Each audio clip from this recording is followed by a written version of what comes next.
Shri B Reji, പക്ഷേ ഇവിടെ ഈ രാഹുൽ മാങ്കൂട്ടത്തിനെതിരെ എടുത്ത നടപടി ക്ലാരിറ്റിയോടുകൂടി പൊതുസമൂഹത്തിന് മുന്നിൽ വിശദീകരിക്കുന്നത് ഒറ്റ നേതാവേ ഉള്ളൂ, അത് വി ഡി സതീശനാണ്. മറ്റു നേതാക്കൾ ബബ്ബ അടിക്കുകയാണ്, ഒരു സമയത്ത് ഒന്ന് പറയും, മറുസമയത്ത് മറ്റൊന്ന് പറയും. സംശയമില്ല ശ്രീ ജേക്കബ്, അതായത് സംശയമില്ല. ബി റജി, അത് തന്നെയാണ് കോൺഗ്രസിലെ ഇപ്പോഴത്തെ പ്രശ്നവും. ഇന്നത്തെ ഭാരവാഹി യോഗത്തിൽ ഈ വിഷയം ഉയർന്നു വന്നിട്ടുണ്ട് എന്നാണ് അറിവായിട്ടുള്ളത്. കാരണം ഈ സൈബർ ആക്രമണം വി ഡി സതീശനെ ഉന്നം വെച്ച് മാത്രമാണ് നടക്കുന്നത്, മറ്റു നേതാക്കളെ ഇല്ല. കാരണം മറ്റു നേതാക്കൾ വളരെ രമേശ് ചെന്നിത്തല ഇടയ്ക്കുണ്ട്. മാത്രമല്ല രമേശ് ചെന്നിത്തലയ്ക്കെതിരെ ഒരു പരാതിയും ഒരു കോൺഗ്രസ്സുകാരി എന്ന രീതിയിൽ ഒരാളുടെ പോയിട്ടുണ്ട് അല്ലെ, അതിൽ സതീശനെയും ചെന്നിത്തലയ്ക്കും എതിരെയുണ്ട്. അപ്പോൾ ഇങ്ങനെ ഒരു ആക്രമണം നടക്കുമ്പോൾ പോലും മറ്റു നേതാക്കൾ ഇങ്ങനെ കൃത്യമായ ഒരു ക്ലാരിറ്റി നൽകുന്നില്ലായിരുന്നു.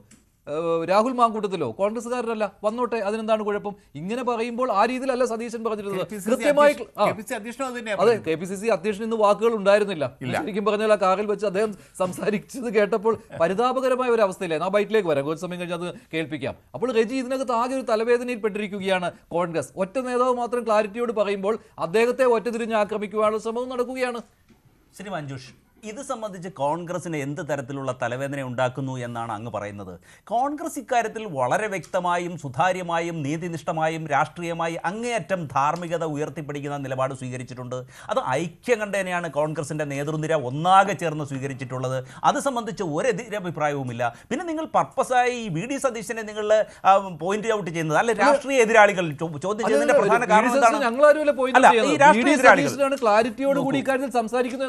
അതെ, വി ഡി സതീശനെ ഭരണകക്ഷികൾ എന്താണ് ആരോപണ ശരത്തിന്റെ മുൾമുനയിൽ നിർത്തുവാൻ ആഗ്രഹിക്കുന്നത്, അത് സംബന്ധിച്ചുള്ള വാർത്തകളോ ഒക്കെ വരുന്നതിന്റെ കാരണം എന്ന് പറയുന്നത് ഈ സർക്കാരിനെതിരെ ഏറ്റവും കൂടുതൽ സർക്കാരിനെതിരെയുള്ള പ്രതിപക്ഷ സ്വരത്തെ നിയന്ത്രിക്കുന്നതും നയിക്കുന്നതും ബഹുമാനായ പ്രതിപക്ഷ നേതാവാണ്. സ്വാഭാവികമായിട്ടും നോക്കൂ, 10 വർഷത്തെ ഭരണത്തിന്റെ അന്ത്യത്തിലേക്ക് എത്തിക്കൊണ്ടിരിക്കുകയാണ്. ഒരു ഭരണമാറ്റത്തിനു വേണ്ടി കേരളത്തിലെ ജനങ്ങൾ കാത്തിരിക്കുന്നു. ഈ ഘട്ടത്തിൽ ഭരണവിരുദ്ധ വികാരം പുറത്തു വരരുത്. അപ്പോൾ അതിനുവേണ്ടി രാഹുൽ മാങ്കൂട്ടത്തിനെതിരെ ഉയർന്നു വന്നിരിക്കുന്ന ആരോപണങ്ങൾ ഇങ്ങനെ പച്ചയായി ഉയർത്തിപ്പിടിച്ച് നിൽക്കേണ്ടത് ഭരണപക്ഷത്തിന്റെ ആവശ്യമാണ്.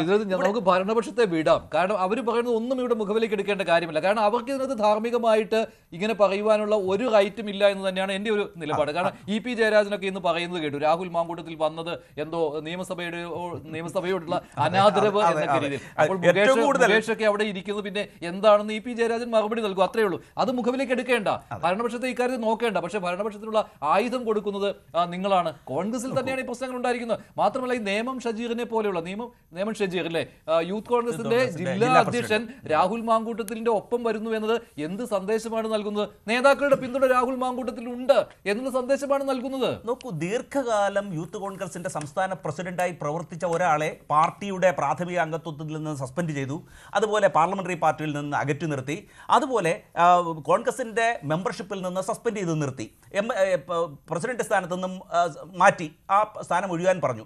അങ്ങനെ ഒരു വ്യക്തി കോൺഗ്രസിന് അദ്ദേഹത്തെ സംരക്ഷിക്കേണ്ട ഒരു ബാധ്യതയുമില്ല. പക്ഷേ ദീർഘകാലം അദ്ദേഹം പ്രവർത്തിച്ചപ്പോൾ അദ്ദേഹത്തിൻ്റെ സഹപ്രവർത്തകൻ അദ്ദേഹത്തെ കണ്ടൊരു ഹായ് പറയുന്നു എന്നുള്ളത് കോൺഗ്രസിൽ വിലക്കേർപ്പെടുത്തിയിട്ടുണ്ടോ? മാത്രമല്ല കേരളത്തിലെ കോൺഗ്രസിന്റെ തെരഞ്ഞെടുക്കപ്പെട്ട ജനപ്രതിനിധികളൊക്കെ തന്നെ ഇന്ന് നിയമസഭയിൽ വരുന്നുണ്ട്. അവരെ കണ്ടും സംവദിക്കേണ്ടതൊക്കെ പക്ഷേ ഇത് അങ്ങനെയൊന്നും അല്ല. ഇത് പൊതുസമൂഹത്തിനും അതുപോലെ തന്നെ കോൺഗ്രസിന്റെ അണികൾക്കും ബോധ്യപ്പെടുന്ന രീതിയിൽ കാര്യങ്ങൾ ചെയ്യേണ്ടതല്ലേ? അതുണ്ടാകുന്നില്ല എന്നുള്ളതാണ്. ഈ നേതാക്കളുടെയൊക്കെ സാന്നിധ്യം എന്ന് പറയുമ്പോൾ ഞങ്ങളാണ് രാഹുൽ മാങ്കൂട്ടത്തിലെ നിയമസഭയിലേക്ക് കൊണ്ടുവരുന്നത്, ഞങ്ങളുടെ പിന്തുണ ഉണ്ട് എന്നുള്ള സന്ദേശമാണ്. അതിന് മറ്റൊരു കാരണം കൂടിയുണ്ട് ശ്രീ ബി റജി, ഇങ്ങനെയൊക്കെ വ്യാഖ്യാനിക്കേണ്ടി വരുന്നതിൽ. കഴിഞ്ഞ ദിവസങ്ങളിൽ എന്താണ് സാമൂഹ്യ മാധ്യമ ഹാൻഡിലുകളിൽ നടക്കുന്നത്? കോൺഗ്രസിന് വേണ്ടി അഹോരാത്രം സൈബർ ഇടങ്ങളിൽ പണിയെടുത്തുകൊണ്ടിരുന്ന ആളുകൾ പരസ്പരം വെട്ടിഭരിക്കുന്ന കാഴ്ചയാണ് കണ്ടുകൊണ്ടിരിക്കുന്നത്. അവിടെ വി ഡി സതീശനെ ഒരറ്റത്ത് ആക്രമിക്കുന്നു, മറുവശത്ത് സതീശിന് വേണ്ടി ഒരു പക്ഷം രംഗത്തിറങ്ങുന്നു. കോൺഗ്രസിലെ 2 ഗ്രൂപ്പുകൾ എന്ന രീതിയിൽ ചേരിതിരിഞ്ഞ് ആക്രമണം നടക്കുന്നത് ഈ രാഹുൽ മാങ്കൂട്ടത്തിൽ എന്ന ഒറ്റ വ്യക്തിക്ക് വേണ്ടിയാണ്. അവിടെ മുഖ്യമന്ത്രിയേക്കാൾ ലൈക്ക് കിട്ടുന്നത് രാഹുൽ മാങ്കൂട്ടത്തിലാണ് എന്ന് പറഞ്ഞുകൊണ്ട് ദാ ഞങ്ങളുടെ നേതാവ് വരാൻ പോവുകയാണ് എന്ന് പറഞ്ഞ് സിംഹഗർജനം എന്ന രീതിയിൽ സൈബർ ഇടങ്ങളിൽ പോരാടുന്നത് നിങ്ങളുടെ പ്രവർത്തകരും നിങ്ങളുടെ അണികളും നിങ്ങളുടെ ചെറിയ നേതാക്കളും തന്നെയാണ്. അതുകൊണ്ടാണ് ഇതൊക്കെ പറയേണ്ടി വരുന്നത്. ഇന്ന് KPCC ഭാരവാഹി യോഗത്തിൽ ഇക്കാര്യം ചർച്ചയ്ക്ക് വന്നു. അതിലും വന്നത് എന്താണ്? ഇക്കാര്യമാണ് പറഞ്ഞത്. നേമം ഷജീറിനെ പോലെയുള്ള നേതാക്കൾ രാഹുലിന്റെ കൂടെ വന്നത് അതൊട്ടും ശരിയായിട്ടില്ല, നേതാക്കൾ ഒപ്പമുണ്ട് എന്നുള്ള സന്ദേശമാണ് നൽകുന്നതെന്ന്. നോക്കൂ, ഈ സൈബർ ഇടങ്ങളിലെ പോരാളികൾ ഏറ്റവും കൂടിപ്പോയാൽ വളരെ വിരലിൽ എണ്ണാവുന്ന, അല്ലെങ്കിൽ നമുക്ക് അത്ര വലിയ വിപുലമായ ഒരു സംഖ്യയല്ല സൈബർ ഇടങ്ങളിൽ പ്രവർത്തിക്കുന്നവർ. അത് തന്നെ ഫേക്ക് ഐ ഡിയിൽ കോൺഗ്രസിനെ പ്രതിരോധത്തിലാക്കാൻ കഴിയുന്ന തരത്തിലുള്ള ഫേക്ക് ഐ ഡികൾ ധാരാളം നിർമ്മിച്ചിട്ടുണ്ട്. അത് കോൺഗ്രസിനെതിരെയുള്ള ആയുധമായിട്ട് പ്രയോഗിക്കുന്നുണ്ട്. നമ്മൾ ഈ റീസെൻ്റ് ആയിട്ട് തന്നെ ഒരെണ്ണം കണ്ടില്ലേ, ബീന സണ്ണി എന്ന പേരിൽ ഒരു ഉണ്ണി ബാലകൃഷ്ണൻ എന്ന് പറയുന്ന ഒരാളൊരു ഫേക്ക് പ്രൊഫൈൽ ഉണ്ടാക്കിക്കൊണ്ട് ഇടതുപക്ഷത്തിൻ്റെ എല്ലാ വാർത്തകളും പ്രചരിപ്പിക്കുകയും ഭരണപക്ഷത്തെ കോൺഗ്രസിന് പ്രസ്ഥാനത്തെ അങ്ങേയറ്റം അടച്ചാക്ഷേപിക്കുകയും ചെയ്തിരുന്ന ഒരാളുടെ ഐഡന്റിറ്റി വെളിപ്പെട്ടപ്പോൾ അദ്ദേഹം ആത്മഹത്യ ചെയ്ത സംഭവം റീസെന്റ് ആയിട്ടുണ്ടായതാണ്. അപ്പോൾ സൈബർ ഇടങ്ങളെ നമ്മൾ ഇതിന് വിലക്കെടുക്കേണ്ട ആവശ്യമില്ല. KPCC ഭാരവാഹി യോഗത്തിലെടുത്ത ഒരു പ്രധാനപ്പെട്ട തീരുമാനം എന്ന് പറയുന്നത്, ഞാൻ പറയാം, സൈബർ ആക്രമണം തടയണം, പാർട്ടിക്കുള്ളിലെ സൈബർ ആക്രമണം തടയണമെന്ന് KPCC യോഗത്തിൽ നേതാക്കൾ ആവശ്യപ്പെടുന്നു. ശക്തമായ നടപടിക്ക് യോഗത്തിൽ നിർദ്ദേശം നൽകിയിരിക്കുന്നു.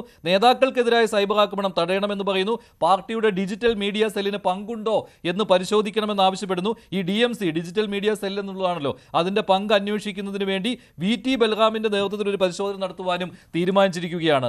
സൈബർ ആക്രമണം നിർത്തണം, പ്രോത്സാഹിപ്പിക്കുന്നവർ അവസാനിപ്പിക്കണം എന്ന നിർദ്ദേശം നൽകിയിരിക്കുകയാണ്. പാർട്ടിക്ക് ഗുണം ചെയ്യുന്ന പരിപാടിയല്ല എന്ന്. അപ്പോൾ ഈ സൈബർ ആക്രമണത്തെ വളരെ ഗൗരവത്തോടു കൂടി തന്നെയാണ് പാർട്ടി എടുത്തിരിക്കുന്നത്. ശ്രീ